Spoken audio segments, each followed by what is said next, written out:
Hello my dear friends, welcome to the beauty of Ayurveda. Friends, आज के इस session में हम लोग जानेंगे वाग्भट संहिता का जो सूत्रस्थान है उसका फर्स्ट अध्याय। ये जो अध्याय रहेंगे उनमें हम लोग थ्रोली रीडिंग करने वाले हैं और ये पूरा मराठी में रहेगा। तो चलिए फिर स्टार्ट करते हैं पहला वीडियो।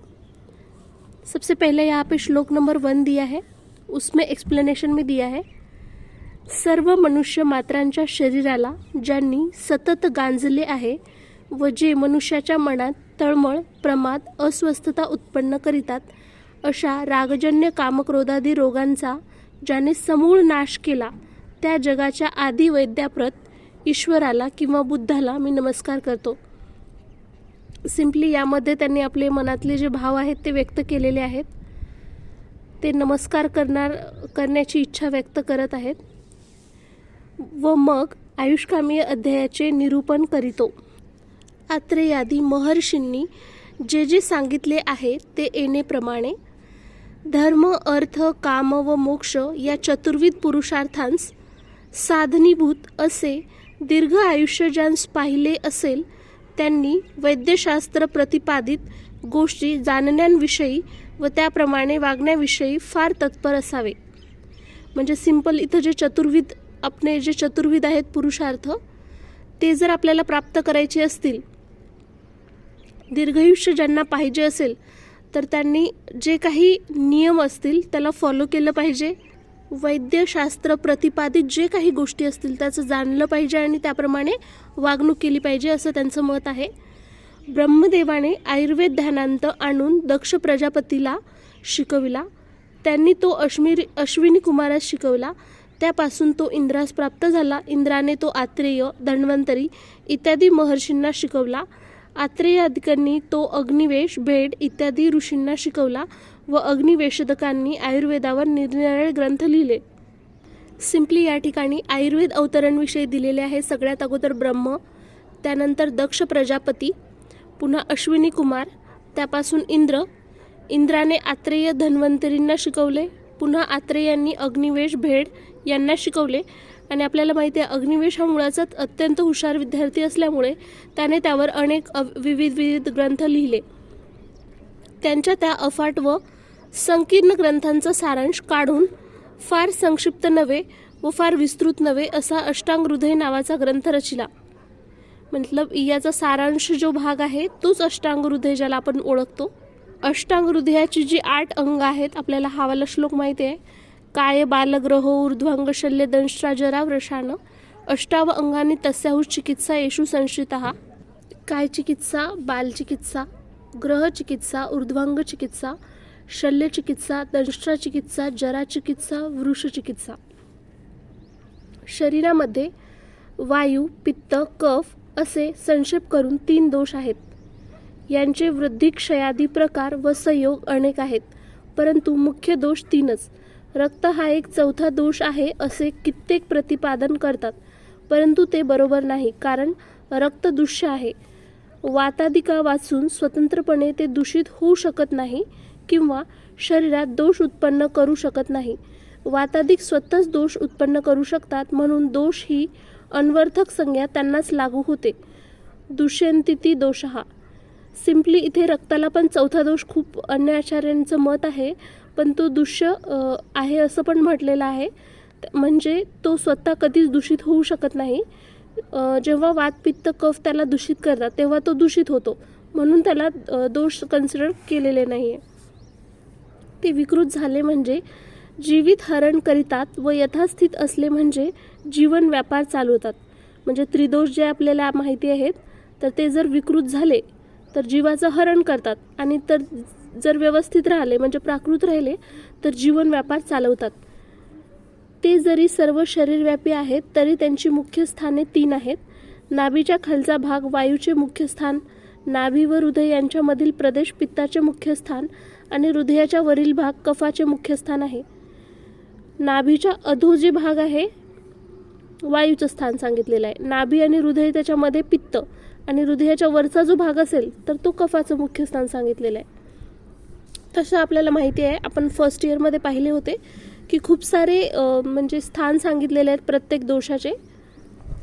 वात, पित्त, कफ, वय, अहोरात्र व अन्नाचा परिपाक काल यांचा अंत्य, मध्य आदी भागांमध्ये अनुक्रमे करून प्रबल असतात. म्हणजे उत्तर वयामध्ये व दिवस, रात्र व परिपाक काल यांच्या शेवटच्या भागांमध्ये वायूचा जोर असतो. मध्य वयात व दिवस, रात्र, परिपाक काल यांच्या मध्य भागांमध्ये पित्ताचा जोर असतो. पूर्व वयात व दिवस, रात्र, परिपाक काल यांच्या पूर्व भागामध्ये कफाचा जोर असतो. या ठिकाणी सिम्पली सांगितलेलं आहे. वायू जर आपण कन्सिडर केलं तर उत्तर वय म्हणजे ओल्ड एजमध्ये दिवस, रात्र, परिपाक काल यांच्या शेवटच्या भागामध्ये वायू जास्त असतो.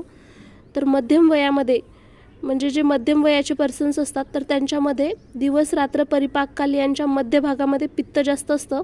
आणि जे पूर्व वयात लहान जे बालक वगैरे असतात त्यांच्यामध्ये दिवस, रात्र, परिपाक काल यांच्या पूर्व भागामध्ये जो स्टार्टिंगचा काल असतो त्याच्यामध्ये कफाचा जोर अधिक असतो. नेक्स्ट आहे श्लोक नंबर 8. वात, पित्त, कफांच्या योगाने अनुक्रमे करून विषम अग्नी, तीक्ष्ण अग्नी, मंद अग्नी याची उत्पत्ती होते व तिन्ही दोष समान असले म्हणजे अग्नीही समच राहतो. आपल्याला माहिती आहे वात, पित्त, कफ. वातामुळे विषम अग्नी, पित्तामुळे तीक्ष्ण आणि कफामुळे मंद अग्नी होते. आणि जर तिन्ही दोष समान असतील तर सम अग्नी असते. त्यांच्या योगाने कोष्ठाचाही अनुक्रमे करून क्रूर म्हणजे जड, मृदू, हलका आणि मध्यम हे तिन्ही समान असले म्हणजे तोही मध्यमच म्हणजे फार जड नव्हे किंवा फार हलका नव्हे असा होतो. आपल्याला माहिती आहे ना वात, पित्त, कफ त्यामुळे 3 कोष्ठ पण असतात. क्रूर, मृदू आणि मध्य असे कोष्ठ असतात. आणि मध्यममध्ये सांगितलेलं आहे म्हणजे जेव्हा तिन्ही समान असतात दोष त्या टाईममध्ये मध्यम म्हणजे जास्त जड पण नाही आणि जास्त हलका पण नाही असा कोष्ठ असतो. नेक्स्ट जे दिलेलं आहे श्लोक नंबर 9, 10. गर्भ उत्पन्न व्हायच्या वेळी हे शुक्र अर्थवस्थ वात, पित्त, कफ अनुक्रमे करून हीन, मध्यम व उत्तम अशा 3 प्रकृती निर्माण करतात. विष मारक असून देखील जशी त्यामध्ये जीवाची उत्पत्ती होते तशीच विकृत झालेल्या वात, पित्त, कफापासून या 3 प्रकृतीची उत्पत्ती होते. सर्व प्रकृतीमध्ये समधातू प्रकृती श्रेष्ठ जाणावी व 2-2 दोषापासून झालेली प्रकृती सर्वात निंद्य होय. आपल्याला माहिती आहे की जेव्हा गर्भाची उत्पत्ती होते टाईममध्ये मदर फादरच्या बॉडीमध्ये जे काही दोष अधिक्य असते त्यानुसार त्याची प्रकृती डिसाईड केली जाते. आणि त्यामध्ये जर वातामुळे असेल तर हीन, पित्त, कफ असं हीन, मध्यम, उत्तम अशा 3 प्रकृती जे निर्माण होतात. त्यामध्ये आपल्याला माहिती आहे जर समधातू प्रकृती असेल तर सर्वात श्रेष्ठ मानली जाते. आणि जर 2-2 दोषामुळे उत्पन्न झाली असेल तर ती निंद्य समजली जाते. तर प्रकृती हे जे आहे दोषाच्या जर विकृत अवस्था असेल तर त्याच्यापासून हीन प्रकृती निर्माण होते. आणि जर ते समअवस्थेमध्ये असेल तर श्रेष्ठ प्रकृती तयार होते. वायूचे इथे गुण सांगितलेले आहेत. वृक्ष असतो, लघु असतो, शीत, कर्कश म्हणजे खरं, सूक्ष्म असतो, अप्रवाही, चंचल असतो असं सांगितलेलं आहे. पित्ताविषयी दिलेलं आहे. पित्तम सस्नेह, तीक्ष्ण, उष्ण, लघु, विस्त्रम, सरम, द्रवम म्हणजे त्याच्यामध्ये स्निग्ध गुण असतो, तीक्ष्ण असतो, उष्ण, लघु, दुर्गंधी, प्रसरणशील आणि द्रव. आणि कफामध्ये सांगितलेलं आहे स्निग्ध, शीतो, गुरुर, मंदः, श्लक्ष्ण, मृत्सन, स्थिर, कफः. स्निग्ध असतो, शीत असतो, जड, मंद असतो, मृदू, चिकट व घन असतो. नेक्स्ट सांगितलेलं आहे श्लोक नंबर 12 मध्ये वात, पित्त, कफापैकी कोणत्याही दोहांचा क्षय किंवा कोप झाला असता त्याचा संसर्ग म्हणतात. आणि सर्वांचा क्षय किंवा कोप झाला असता सन्निपात म्हणतात. म्हणजे कधीही 3 दोष असतील त्यामध्ये दोघाविषयी जर आपण बोलत असेल तर संसर्ग शब्द यूज करायचा आणि तिन्हींविषयी यूज करत असेल तर सन्निपात हा वर्ड यूज करायचा. नेक्स्ट श्लोक आहे श्लोक नंबर 13. रस, श्रुक, मांस, मेदो, अस्थि, मज्जा, शुक्राणी धातवः सप्त दुष्याः मलाः, मूत्र, शकृत, स्वेदादयो अपीच. म्हणजे याच्यामध्ये रस, रक्त, मांस, मेद, अस्थि, मज्जा, शुक्र हे जे 7 धातू आहेत यांना दुष्य असं म्हटलेलं आहे. आणि जे मूत्र, पुरुष, स्वेद आहेत हे जे 3 मल आहेत हेही दुष्य आहेत. म्हणजे टोटल 7 + 3 10 दुष्य सांगितलेले आहेत. नेक्स्ट दिलेलं आहे वातादी दोष, रसादी धातू व मूत्रादी मल या सर्वांची वृद्धी समान गुणांच्या पदार्थापासून होते व त्यांचा क्षय विपरीत गुणांच्या पदार्थापासून होते. सर्वांना माहिती असेल सामान्य विशेष सिद्धांत जे आहे समानेन समानची वृद्धी होते. जसं एखाद्या व्यक्तीच्या बॉडीमध्ये रक्त कमी झालं असेल आपण रक्त दिलं तर ते रक्त वाढतं असं टाईपमध्ये. समान किंवा विपरीत पदार्थ 3 प्रकारचे असू शकतात. द्रव्य, गुण आणि कर्म. द्रव्यासंबंधी दिलेलं आहे जसं रक्ताने रक्त वाढते, मांसाने मांस वाढते, दूध जलात्मक असल्यामुळे जलात्मक जो कफ त्याला वाढवतो. हरणदोडी, काकोली इत्यादी वनस्पती सोमात्मक असल्यामुळे स्नेह, बल, वीर्य, तेज यांना वाढवितात. मिरे, पंचकोल, बिबवा इत्यादी बुद्धी, मेधा, अग्नी यांना वाढवितात. गुणासंबंधी उदाहरणे: खारीक वगैरे पदार्थ स्निग्ध, जड, शीत इत्यादी गुणांच्या योगाने कफ वाढवतात, जरी त्यांच्यामध्ये पाण्यापेक्षा पृथ्वीचा अंश विशेष आहे. कर्मासंबंधी उदाहरणे: धावणे, उड्या मारणे, पोहणे इत्यादी क्रिया वायू वाढवतात, कारण त्यांच्यामध्ये व वायूमध्ये चंचलत्व हा गुण सामान्य आहे. त्याचप्रमाणे मनोव्यापार, चिंता, काम, क्रोध मनाचा क्षोभ करून वातवृद्धी करतात. याप्रमाणे विपरीत गुणांच्या द्रव्य गुण कर्मांपासून दोष, धातू व मल यांचा क्षय होतो. सो फ्रेंड्स, सिम्पली इथे त्यांनी जी उदाहरण दिलेले आहेत, द्रव्य, गुण आणि कर्म. जसं आपलं सगळ्यात अगोदर जर आपण द्रव्याचं उदाहरण पाहिलं, जसं रक्ताने रक्त वाढते, मांसाने मांस वाढते. नंतर गुणासंबंधी उदाहरणमध्ये खारिकांमुळे कफ वाढते, कारण खारीक कसा असतो, स्निग्ध, जड आणि शीत असल्यामुळे. आणि कर्मामध्ये जसं धावल्यामुळे, पळल्यामुळे, उड्या मारल्यामुळे वातवृद्धी होते. तर ते असे प्रकारे आपल्याला उदाहरण देऊन त्यांनी एक्सप्लेन केलेलं आहे. नेक्स्ट श्लोक आहे फ्रेंड 14 नंबर. रसः स्वादू अम्ल लवण तिक्त उष्ण कषाय कहा षडद्रव्यम आश्रित असते तू यथापूर्वम बलावह. आपल्याला माहिती आहे ना, 6 रस सांगितलेले आहेत: गोड, आंबट, खारट, कडू, तिखट, तुरट. सगळ्याच द्रव्यामध्ये हे षडरस असतात आणि ते अनुक्रमे एकाहून एक बलवान असतात. म्हणजे सगळ्यात बलवान बघितलं तर जे फर्स्टवाला आहे मधुर रस सगळ्यात बलवान असते, त्याच्यापेक्षा सेकंडवाला, मग अम्ल, मग लवण, असं जो सिक्वेन्स आहे तो फॉलो होतो. नेक्स्ट श्लोक आहे फ्रेंड 15 नंबर. तत्राद्यः मारुतं दहन्ति त्रयस्तिक्तादय कफम कषाय तिक्त मधुरः पित्तमन्ये तू कुर्वन्ते. म्हणजे पहिले जे 3 रस आहेत, गोड, आंबट, खारट, ते वायूचा नाश करतात, म्हणजे कफाला वाढवतात. बाकीचे जे 3 रस आहेत उरलेले, ते वायूचा प्रकोप करतात, म्हणजे वायूला वाढवतात. आणि जे शेवटचे 3 रस आहेत, कडू, तिखट, तुरट, कफाचा नाश करतात आणि त्याचं उलट आहे. म्हणजे जर तुम्ही वाताचं लक्षात ठेवलं तर तुम्हाला कफाचं इझी जाईल. आणि पित्ताचं थोडंसं अलग आहे त्या दोन्हींपेक्षा. तुरट, कडू, गोड जे आहेत, जे पित्त आहे शमन करतात. ठीक आहे, तुम्ही हे जर 3 लक्षात ठेवले तर उरलेले 3 तुम्ही ते लक्षात ठेवू शकता. तर तुम्ही ना एक ट्रिक आहे, माल म्हणून लक्षात ठेवा. मधुर, अम्ल आणि लवण हे जे 3 असतात ना, तर मधुर रस नॉर्मली काय वाटते आपल्याला की कफाला वाढवते, तर ते लक्षात ठेवा तुम्ही. माल अशी ट्रिक लक्षात ठेवा, MAL, मधुर, अम्ल, लवण, कफाला वाढवते. मग जर कफाला वाढवत असेल तर ऑब्वियसली वाताला काय करत असेल, कमी करत असेल. आणि माल सोडून उरलेले जे 3 रस आहेत तर ते कफाचं शमन करतात, म्हणजे याचा अर्थ वाताला वाढवतात. आणि बाकी तुम्ही हे 3 लक्षात ठेवा, तुरट, कडू आणि गोड हे पित्ताला शमवतात, म्हणजे कमी करतात. नेक्स्ट श्लोक आहे फ्रेंड. शमनम कोपनम स्वस्थहितम द्रव्यम इति त्रिधा. म्हणजे 3 प्रकारचे द्रव्य असतात, एक तर शमन करणारे, दुसरे कोपन म्हणजे प्रकोप, आणि स्वस्थहित, स्वस्थ आपल्या जे हेल्थ आहे त्याच्यासाठी चांगले असणारे, जे हित करतात. काही द्रव्ये पित्तादिकांचे शमन करीते, काही त्यांचा प्रकोप करतात आणि काही आरोग्याचे रक्षण करतात. स्वस्थहित शमन द्रव्याची कोणकोणती उदाहरणे आहेत मग, जसं की तेल आहे, तूप आहे, मध आहे. तेल काय करते आज सर्वांना माहिती आहे, वाताचा नाश करते. तूप पित्ताचा नाश करते आणि जे मध आहे ते कफाचा हरण करते. जे कोपन द्रव्य आहेत त्याच्या उदाहरणामध्ये जसं की उडीद आहे, मासे, मुळा, मोहरी, दही हे सगळे. आणि जे स्वस्थहित आहेत, जे आपण सर्वांनी खाल्ले पाहिजे, असे साठे तांदूळ, जव, गहू, हरण, ससा यांचं जे मांस असते, हरणदोडी, पावसाचे पाणी, दूध, हे सर्व स्वस्थहितची उदाहरणे सांगितलेली आहेत. नेक्स्ट आहे, द्रव्यामध्ये वीर्य 2 प्रकारचे असते, उष्ण आणि शीत. ज्यामध्ये उष्ण गुण फार असतो त्याला उष्णवीर्य म्हणतात, आणि ज्याच्यामध्ये शीत गुणांचे प्राबल्य असते त्यांना शीतवीर्य म्हणतात. नेक्स्ट श्लोक आहे फ्रेंड. त्रिधा विपाको द्रव्यस्य स्वादू अम्ल कटुकात्मक. म्हणजे विपाक 3 प्रकारचे असतात, गोड, आंबट आणि तिखट. जरी रस 6 प्रकारचे असले तरी त्यांचा विपाक 3च प्रकारचा होतो, 6 प्रकारचा होत नाही. जठराग्नीच्या योगाने द्रव्याचे पचन झाल्यावर त्यांच्यामध्ये जे रसांतर उत्पन्न होते त्याला विपाक म्हणतात. म्हणजे लास्टला जो रस बनतो ना, जेव्हा जठराग्नीचा त्यावर संयोग होतो कोणत्या पण रसावर, लास्टला जो रस उत्पन्न होतो त्यालाच आपण विपाक असे म्हणतो. या रसांतराचे अनुमान तज्जन्य कार्यावरून होते. म्हणजे हे जे कशामध्ये रसांतर झाले हे आपण कसं कन्सिडर करायच्या, आपल्या बॉडीवर त्याचं जे कार्य होते त्यावरून. गोड व खारट रसाचा विपाक गोडच असतो, आंबटाचा आंबट असतो. कडू तिखट तुरट रसांचा विपाक तिखट होतो. विपाक कार्यान्वये आहे असे म्हटले आहे. त्यांचे उदाहरण असे की सुंठ तिखट असून पित्तशामक आहे म्हणून तिचा विपाक मधुर होतो असे अनुमान करतात.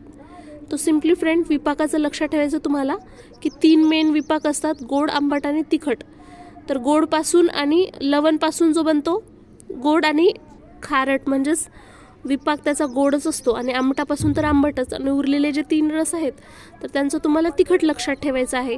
आणि ह्याचा आपल्याला कसं कळतं तर त्याच्या कार्यावरून अनुमान करता येते. नेक्स्ट दिलेला आहे फ्रेंड, जड मंद थंड स्निग्ध गुळगुळीत दाट मऊ घन सूक्ष्म विशद हे 10 व यांच्या उलट 10 याप्रमाणे द्रव्यांमध्ये 20 गुण आहेत. वरील 10 गुणांच्या उलट गुण येणेप्रमाणे हलका तीक्ष्ण उष्ण रुक्ष खरखरीत पातळ कठीण द्रव स्थूल व चिकट. सर फ्रेंड तुम्हाला फक्त असं लक्षात ठेवा की 20 गुण असतात. पहिले जर 10 तुम्ही लक्षात ठेवले तर उरलेले 10 जस्ट त्याच्या अपोजिट असतात. नेक्स्ट श्लोक आहे फ्रेंड 19 नंबरचा, कालार्थ कर्मणा योगो हीन मिथ्या अतिमात्रकः सम्यक योगश्च विज्ञेयो रोग आरोग्यक कारणम. म्हणजे यामध्ये दिलेले आहे जसं की शीत उष्णादी काल, शब्द स्पर्शादी विषय, कायिक वाचिक व मानसिक कर्मे यांचा वाजवीपेक्षा कमी किंवा जास्त किंवा वाईट उपयोग करणे हेच रोगमात्राचे मुख्य कारण आहे. म्हणजे आपण जे काही असतील काल विषय आणि जे कर्म दिलेले आहेत कायिक वाचिक मानसिक, याचा जर नॉर्मलपेक्षा जेवढा कमी किंवा जास्त जर उपयोग करत असेल तर त्यामुळेच रोग उत्पन्न होतात असं त्यांनी म्हटलेलं आहे. त्यांचा यथार्थ उपयोग हेच आरोग्याचे मुख्य बीज आहे.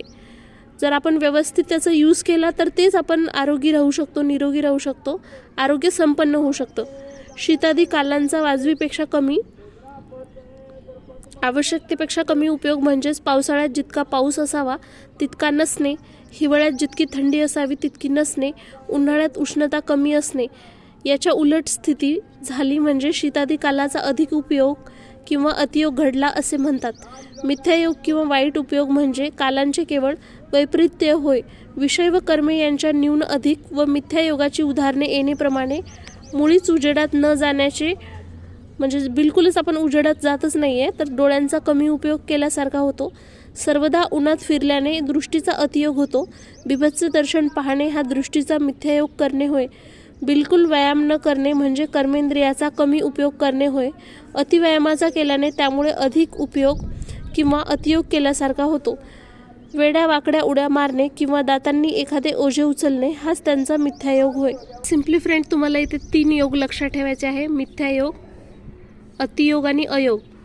आता फर्स्ट आहे जसं की पावसाळ्यामध्ये बिलकुलच पाऊस पडला नाही, हिवाळ्यामध्ये बिलकुलच थंडी नाही आहे, उन्हाळ्यामध्ये उष्णताच नाही आहे, हे काय झाला, ही नियोग झाला त्याचा. ठीक आहे, मिथ्यायोग कसं लक्षात ठेवू शकता तुम्ही की जसं की एखाद्या व्यक्तीने काहीतरी तुम्हाला बोलले आणि तुम्हाला तिसरंच काहीतरी ऐकू आले, किंवा मग वेड्या वाकड्या उड्या मारणे किंवा दातांनी एखादे ओझे उचलणे, हे सगळे मिथ्यायोग किंवा बिभत्स दर्शन म्हणजे ॲक्च्युली वस्तू वेगळी आहे आणि तुम्हाला दिसत वेगळी आहे ते झालं. आणि अतियोग म्हणजे खूप जास्त प्रमाणात असणे, जसं की पावसाळा आहे तर पाऊस अति एकदम जास्त असणे, किंवा मग दुसरं पण घेऊ शकता हिवाळ्यामध्ये थंडी जास्त असणे. नेक्स्ट श्लोक दिलेला आहे फ्रेंड, रोगस्तु दोष वैषम्यम दोष साम्यम अरोगतः.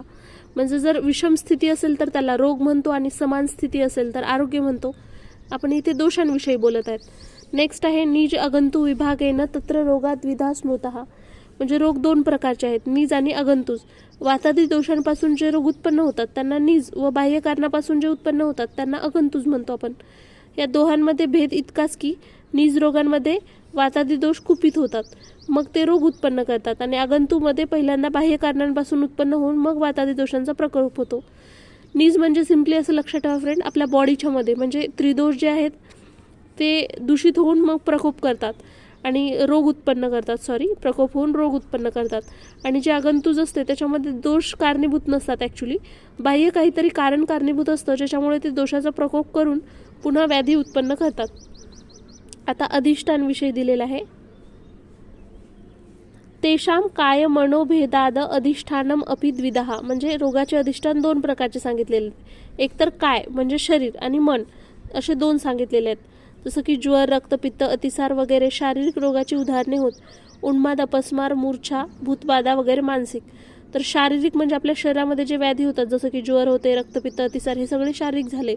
आणि मानसिकमध्ये मन विभ्रम उत्पन्न होते, म्हणजे मनाची जी नैसर्गिक स्थिती असायला पाहिजे ती नसते, जसं की त्याच्यामध्ये उन्माद, अपस्मार, मूर्छा, भूतबाधा हे सगळे सांगितलेले आहेत. रजस तमस मनसो दोष उदारुतो, म्हणजे रज आणि तम हे मनाचे 2 दोष सांगितलेले आहेत.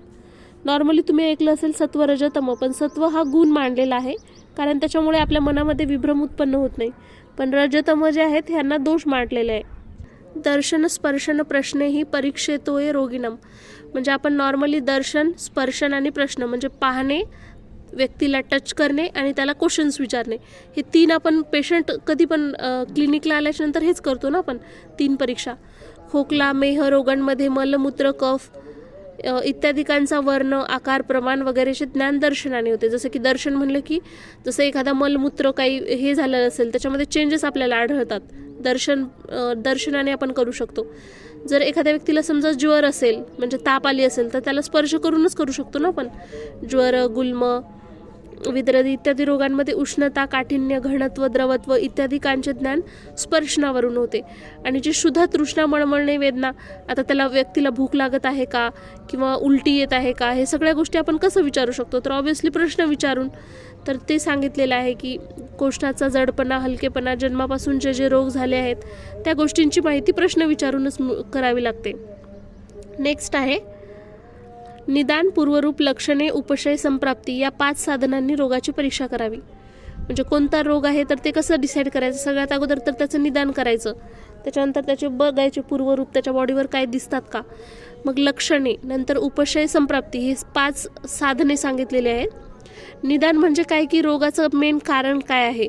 ती कारणे 2 प्रकारची असू शकतात, एक तर सन्निकृष्ट आणि विप्रकृष्ट. सन्निकृष्ट म्हणजे जवळची आणि विप्रकृष्ट म्हणजे दूरची. थंड पाण्याने स्नान करणे, थंड हवेत निजणे इत्यादी कारणांनी ज्वराची विप्रकृष्ट कारणे होत व या कारणांपासून वातादी दोष कुपित होणे व कोष्ठगत अग्नीचा ऱ्हास होणे ही ज्वरांची सन्निकृष्ट कारणे होत. पूर्वरूप म्हणजे रोगाचे स्वरूप प्रकट होण्यापूर्वी जे विकार भासू लागतात ते, जसे ज्वर असला म्हणजे पूर्वी अग्निमांद्य होते. म्हणजे आपण जेव्हा ज्वरची संप्राप्ती पाहू ना त्याच्यामध्ये स्टार्टिंगला अग्निमांद्य सांगितलेलं आहे. अंग जड होणे, डोळ्याची आग होणे, जांभया येणे हे सगळे लक्षण त्यामध्ये दिसतात. खुद रोगीचीच लक्षणे व्यक्त झाली म्हणजे त्यास रूप असे म्हणतात. उपशय म्हणजे निरनिराळ्या औषध, अन्न, आहार, विहार जे आहेत त्याच्यापासून तो जो रोग आहे तो कमी होणे. जसे की एखाद्या मनुष्यास म्हणजे पोट दुखत आहे, जर त्याने आपणास असे सांगितले की दूध प्याल्याने तो किंचित कमी होते तर आपली अशी खात्री होते की त्याच विकार पित्तापासून असावा. संप्राप्ती म्हणजे त्या कारणांनी कुपित झालेले दोष त्या मार्गांनी संचार करीत एखाद्या स्थानी प्राप्त होऊन जी रोगाची उत्पत्ती करतात. तर सिम्पली फ्रेंड्स याच्यामध्ये जे दिलेले आहेत 5. निदान म्हणजे त्याची कारणे लक्षात ठेवायची. पूर्वरूप म्हणजे पेशंटला विचारायचं की त्यांच्यामध्ये काही पूर्वरूप दिसत आहेत का. मग लक्षणे, जेव्हा तो तुमच्या समोर येईल तर तुम्ही त्याला लक्षणे विचारू शकता की, आणि काही ऑब्झर्व पण करू शकता आपण त्याच्या बॉडीवर. उपशय म्हणजे जेव्हा आपण त्याला काही मेडिसिन्स देतो, आहार देतो, अन्न देतो, त्याच्यानंतर जर ते कमी झालं तर त्याला उपशय म्हणायचं. संप्राप्ती म्हणजे जे स्टार्टिंगपासून, हेतूपासून ते लास्टला म्हणजे जो व्याधी होतो तोपर्यंत जे लिहितो आपण त्याला संप्राप्ती असे म्हणतो. नेक्स्ट आहे फ्रेंड, देश ही संज्ञा, भूमी, देह ह्या दोहांच्याही संबंधाने लावतात. भूमिदेश आणि देहदेश 2 प्रकारचे देश सांगितलेले, भूमी आणि देहदेश. भूमिदेश 3 प्रकारचा आहेत. भूमीमध्ये बी 3 सांगितले, जांगल, अणूप आणि साधारण. जांगल देशामध्ये जे असतात लक्षात ठेवायचं, झाडे, पाणी कमी असते. नॉर्मली आपण म्हणतो जंगल, फॉरेस्ट, तर त्याच्यामध्ये सगळं काही जास्त असते ना, झाडे पण अधिक असतात, पाणी पण जास्त येतो. पण जंगलमध्ये तुम्हाला कमी लक्षात ठेवायचं आहे, पाणी आणि झाडे, आणि तेथे वात अधिक्य असते. तर दोष कोणता प्रधान असतो, वात अधिक्य. अणुक देशामध्ये पाणी, वनस्पती अधिक असतात. अवरून अधिक लक्षात ठेवायचं, काय अधिक असते, पाणी आणि वनस्पती. आणि जिथं जास्त असते आपल्याला माहिती आहे तिथे कफ प्रधान असतो. आणि साधारणमध्ये पाणी, वनस्पती मध्यम प्रमाणे असून सगळेच धातू तिथे समान असतात. म्हणजे श्रेष्ठ जर देश विचारला तुम्हाला तर ऑब्व्हियसली साधारण असेल, कारण इथे सगळे धातू समान असतात. नेक्स्ट दिलेला आहे, काल 2 प्रकारचा असतो. सामान्य काल ज्याचे क्षण, पल, घटिका, दिवस, महिने इत्यादी भाग कल्पवतात, आणि रोगरांची निरनिराळी अवस्था जसे की आमजोर, पक्वजर, औषध लागू पडण्यास हे दोन्ही प्रकारचे काल लक्षात आणले पाहिजेत. म्हणजे सिम्पली 2 काल लक्षात ठेवा. आपण नॉर्मल जे काल म्हणतो जसं की एखादा क्षण, एखादा पल, दिवस, महिने, हे सगळं सामान्य कालमध्ये येतं. आणि दुसरी एक आहे की अवस्था, ज्याच्यामध्ये आम अवस्था, पक्व अवस्था, म्हणजे अगोदर व्याधी होता तर तो आणि नंतर असं 2 सांगितलेलं आहे. काही औषधी असतात तर ती सकाळी द्यावी लागतात आणि काही जेवणानंतर दिली पाहिजेत. काही ज्वर असताना द्यावी लागतात तर काही अंग निवाले असताना, म्हणजे ते डिसीज अवस्थानुसार सांगितलेलं आहे. नेक्स्ट दिलेलं आहे शोधनम शमनम चैती समासादो औषधम द्विदहा. औषधे मुख्यत्वे करून 2 प्रकारची असतात, शोधन करणारी आणि शमन करणारी. शोधन म्हणजे काय की शरीरातील दोषांचा बाहेर काढून टाकतात, त्याला शोधन म्हणतात. आणि शमन म्हणजे फक्त कुपित झालेले जे असतात ना तर त्यांना तिथल्या तिथं उपशमन करतात. जसं की याच्यामध्ये दिलेलं आहे गेळफळ, तेड इत्यादी शोधन औषधाची उदाहरणे आहेत. आणि गुळवेल, धमासा वगैरे जे आहेत शमन. सिम्पली फ्रेंड बघा, शोधन जास्त जरुरी आहे, कारण कम्प्लिटली जर त्यांनी दोषाला बाहेर काढून टाकले तर पुन्हा दोष म्हणजे व्याधी होऊ शकत नाही. ठीक आहे. पण शमन म्हणजे कसं की तो त्या टाईमपर्यंत जस्ट आपण मेडिसिन देऊन त्याला कमी करत आहेत, पण ते पुन्हा संभवू शकतं ना. तर तुम्ही शोधनची इथे उदाहरणे लक्षात ठेवू शकता, गुळवेल, धमासा. आणि शमनवाली जे आहेत जे शमन औषधी सांगितलेत गुळवेल आणि धमासा आहेत. आणि शोधनमध्ये गेळफळ, तेड ही लक्षात ठेवू शकता तुम्ही. शरीर जाणाम दोषाणाम क्रमेण परम औषधम बस्ती विरेको वमनम तथा तैलम घृतम मधु. आपल्याला माहिती आहे जे त्रिदोष आहेत तर त्याच्यापासून म्हणजे शरीर विकार जेव्हा उत्पन्न होतात तर ते कमी करण्यासाठी आपण बस्ती, विरेचन, वमन ही 3 औषधी देतो, ते की श्रेष्ठ सांगितलेले आहेत. म्हणजे जसं वात, पित्त, कफ सिक्वेन्सलीच तुम्ही लक्षात ठेवा. वातासाठी बस्ती, पित्तासाठी विरेचन आणि कफासाठी वमन. आणि त्याच्यासाठी श्रेष्ठ जे औषध सांगितलेले आहेत त्याच्यामध्ये तेल, तूप, मध हे सर्वांना आपण ऑलरेडी पाहिलं होतं की तेल जे आहे वाताचं शमन करते, पित्तासाठी तूप आणि मध जे आहे ते कफासाठी सांगितलेलं होतं. धी धैर्य आत्मादी विज्ञानम मनो औषधम परम. याच्यामध्ये जे मनोविकार असतात ना तर त्याच्यावर सुविचार किंवा निश्चय, धैर्य, आत्मज्ञान याचा उपाय योजावा. आतापर्यंत आपण शारीरिक बघितलं, पण मानसिक जरी आपल्याला काही विकार असतील तर त्याच्यामध्ये आपण निश्चय, धैर्य, आत्मज्ञान ह्याच्याने आपण कमी करता येते. नेक्स्ट दिलेलं आहे भिषकद्रव्यान उपस्थाता रोगी पादचतुष्टयम चिकित्सतस्य निर्दिष्टम प्रत्येक तच्चतुर्गुणम. म्हणजे जे 4 असतात, वैद्य, औषधी द्रव्य, जे उपस्थाता म्हणतो आपण त्याला, आणि रोगी. उपस्थाता म्हणजे जे नर्स वगैरे असतात ना ते 4, तर ह्याला चतुष्पाद म्हणलेले आहे. आणि प्रत्येकाचे 4 क्वालिटीज आपल्याला म्हणजे सांगितलेले आहेत बुकमध्ये आणि ते असणे जरुरी आहे असं सांगितलेलं आहे. सगळ्यात अगोदर फ्रेंड इथे दिलेलं आहे वैद्याचे जे गुण असायला पाहिजेत त्यामध्ये सांगितलेलं आहे की तो दक्ष असायला पाहिजे, गुरुजवळ शास्त्र असलेला, सुचिरभूत आणि क्रिया यांनी पाहिलेल्या असाव्यात. म्हणजे जास्तीत जास्त म्हणजे जसं आपण फक्त बुकिश नॉलेज नाही पाहिजे, बाहेरचं पण पाहिजे, जसं शास्त्रज्ञान पण पाहिजे आणि प्रॅक्टिकल नॉलेज पण पाहिजे. जसं की आता आपण बुकमध्ये वाचलं की इंजेक्शन लावायला पाहिजे, पण रिअलमध्ये नाही येत असेल तर मग ते. आणि सुचिरभूत, निर्मळ पाहिजे आणि दक्ष पाहिजे, म्हणजे कधी पण तो निर्णय घेऊ शकेल असा पाहिजे. नेक्स्ट आहे औषधांविषयी दिलेला आहे बहुकल्पम संपन्नम योग्यम औषधम. बहुगुणम मतलब बहुकल्प म्हणजे त्याला वेगवेगळ्या फॉर्ममध्ये आपल्याला तयार करता आलं पाहिजे. जसं की चूर्णाच्या फॉर्ममध्ये पाहिजे, क्वाद, गुटिका ह्याच्यामध्ये. बहुगुण म्हणजे जसं की आता व्याधीमध्ये खूप सारे लक्षण्स असतात, तर एक मेडिसिन दिली की त्याचं गुण जास्त असले पाहिजे, ज्याच्यामुळे जास्तीत जास्त लक्षणे त्यांना कमी करता आले पाहिजेत. संपन्न असलं पाहिजे म्हणजे जे एकदम ताजं, शुद्ध, यथायोग्य त्याचा परिपाक झालेला असलं पाहिजे. आणि जी स्थिती आहे रोग त्याच्या स्थितीनुसार आपल्याला ते देता आलं पाहिजे. हे 4 गुण सांगितलेले आहेत. नेक्स्ट आहे अनुरुक्त सुचिर दक्षो बुद्धिमान परिचारक. परिचारक कसा पाहिजे तर अनुरक्त पाहिजे, सुची पाहिजे, दक्ष आणि बुद्धिमान हे 4 सांगितलेले आहेत. म्हणजे इमानदार पाहिजे, सुचिरभूत पाहिजे, दक्ष आणि बुद्धिमान. नेक्स्ट सांगितले रोगी, पेशंट कसा असला पाहिजे. आढ्य रोगी भिषक वश्यो ज्ञापक सत्ववान अपि.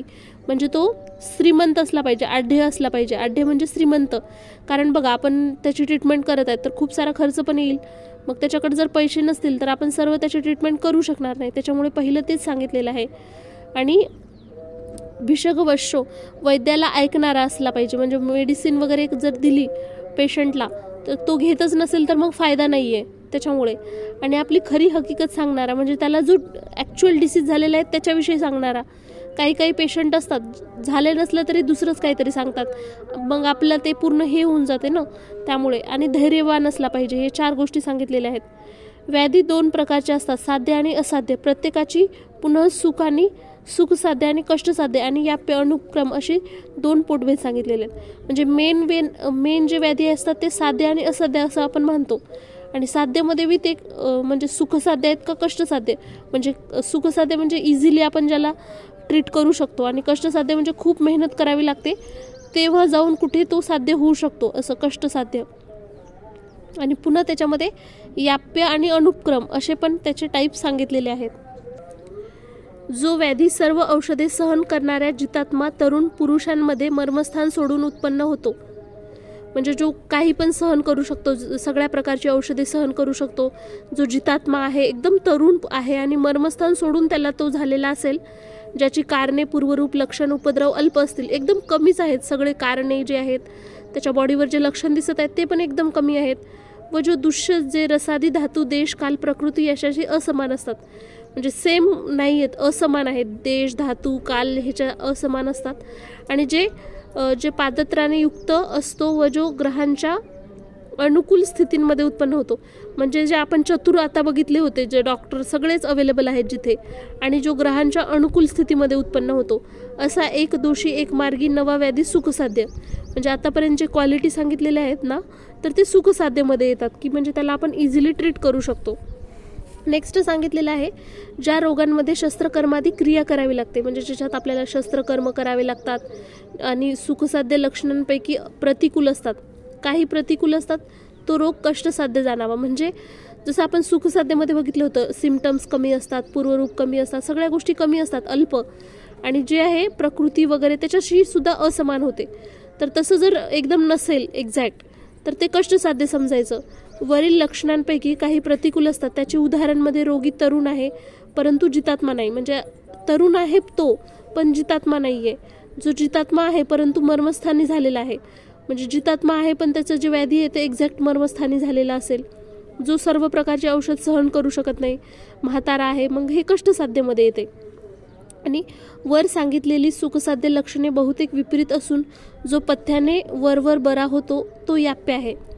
म्हणजे वरी सांगितलेली सगळी लक्षणे विपरीत आहेत, जस्ट उलटे आहेत. जसं सुखसाध्यमध्ये बघितलं होतं त्याच्या जस्ट उलटे आहेत. पण जर समजा त्या व्यक्तीनं कन्सिडर केलं की मला ठीकच व्हायचं आहे आणि त्याला जे काही सांगितलं ते सगळे पथ्य तो फॉलो करत आहेत, तर पथ्याने तो बरा होऊ शकतो. आणि ज्या दिवशी तो पथ्य सोडून देईल मग तो डायरेक्ट वर जाऊ शकतो. ठीक आहे, जोपर्यंत आयुष्य आहे तोपर्यंत त्याचे मूळ शिल्लक राहते. जोपर्यंत पथ्य चालले आहे तोपर्यंत जो रोगाचा जोर आहे तो कमी असतो, परंतु किंचित कारण मिळताच तो उलटतो. म्हणजे जेवढी दिवस तो पथ्य फॉलो करेल, एकही दिवस त्याने नाही केलं तर मग त्याचं आपण शक्यता कमी समजायचं ट्रीट करण्याची. ज्या रोगामध्ये वरील सर्वच लक्षणे उलट असतात आणि जो अतिशय काळजी, बुद्धिभ्रंश, अस्वस्थता उत्पन्न करतो व ज्यामध्ये मरणचिन्हे प्रकट होतात व इंद्रियांची हानी होते, ते रोग अप्रतिकार्य जाणावा. म्हणजे आता जे सांगितलेलं आहे की सगळं उलटं आहे, ज्याच्यामध्ये जेवढी लक्षणे होते ती काळजी, बुद्धिभ्रंश, अस्वस्थता त्याच्यामध्ये उत्पन्न करतो आणि ज्याच्यामध्ये मरणचिन्हे प्रकट होतात. म्हणजे आता ते साईन आपल्याला दिसत आहेत की काही झालं तर तो वाचू शकत नाही, इंद्रियांची हानी होते, असे रोग म्हणजे अप्रतिकार्य असतात, त्यांची ट्रीटमेंट नाही केलं पाहिजे. आणि काही सांगितलेलं आहे की कोणकोणत्या जो पेशंट आहे त्याची चिकित्सा करू नये. तर सगळ्यात अगोदर जो राजाचा द्वेष करत असतो किंवा राजा स्वतः ज्या व्यक्तीचा द्वेष करतो, आपला शत्रू आहे, ज्याची साधने कमी असतात, म्हणजे साधने म्हणजे पैसे वगैरे त्याच्याकडे जास्त नाही आहेत, आणि जे कामामध्ये खूपच व्यस्त असतात, म्हणजे ज्यांच्याकडे टाईमच नाही आहे, काम ट्रीटमेंट करून घेण्या इतका सुद्धा टाईम नाही आहे, जो सांगितलेलं आपण जे काही सांगितलेलं आहे ते फॉलो नाही करत आहे, ज्याचं आयुष्यच पूर्ण संपलेलं आहे, आपल्याला समजतंय ना त्याच्यामध्ये जी लक्षणे व्यक्त होतात त्याच्याहून समजते की त्याच्यामध्ये आयुष्य किती शिल्लक राहिलेलं आहे. साहसी, शोकग्रस्त, भित्रा व कृतज्ञ आहे. जो व्यर्थ वैद्यपणाची घमंडी बाळगतो, म्हणजे वैद्याला तो काहीच समजत नाही आहे इन केस, किंवा जास्त शोक व्यक्त करतो किंवा जास्तच भित्रा आहे, कृतज्ञ आहे, अशा केसमध्ये ना त्या वैद्याने त्याची चिकित्साच नाही केली पाहिजे. आता ग्रंथातील अध्यायाची अनुक्रम म्हणजे याच्यामध्ये काय काय होतं ते सांगितलेलं आहे, जस्ट नावं सांगितलेले आहेत. जसं की सूत्रस्थानामध्ये जे 30 अध्याय आहेत, आयुष्कामीय, दिनचर्या, ऋतुचर्या, रोगानुत्पादनीय, द्रवद्रव्य विज्ञानियम, अन्नस्वरूपीय विज्ञानियम, अन्नरक्षा, मात्राशितीय, द्रव्यादी विज्ञानियम, रसभेदीय, दोषादी विज्ञानियम, दोषभेदीय, दोषोपक्रमणीय. अशा प्रकारे फ्रेंड्स इथे जे लास्ट आहे आपल्याला माहिती आहे, शार अभिकर्मविधी 30 टॉपिक्स जे सूत्रस्थानमध्ये दिलेले आहेत. शारीर स्थानमध्ये सांगितलेले आहे गर्भावक्रांती, गर्भव्यापद, अंगविभाग, मर्मविभाग, विकृती विज्ञानियम, दूत विज्ञानियम. पुन्हा ह्याच्यामध्ये सांगितले निदान स्थानमध्ये जे 16 अध्याय सांगितलेले आहेत, सर्व रोग निदान, ज्वर, रक्तपित्त, श्वास, कास, श्वास, हिक्का, राजयक्ष्मा वगैरे, वातशोणित वगैरे सांगितलेले आहेत. आणि चिकित्सा स्थानमध्ये जे 22 अध्याय सांगितलेले आहेत इथे, वात, रक्त वगैरे. कल्पसिद्धी जो अध्याय आहे तर त्याच्यामध्ये पण अध्यायांची नावे सांगितलेली आहेत. हे तुम्ही म्हणजे जस्ट ओव्हरलुक करू शकता. यामध्ये उत्तर स्थानातील पण अध्याय सांगितलेले आहेत त्यांनी, अशा प्रकारे सांगितलेले आहेत. म्हणजे सगळे स्थान मिळून टोटल 120 जे अध्याय त्यांनी सांगितलेले आहेत त्यांचं वर्णन इथे दिलेलं आहे, जे की तुम्ही स्वतः रीड करू शकता. Thank you friend for watching this video.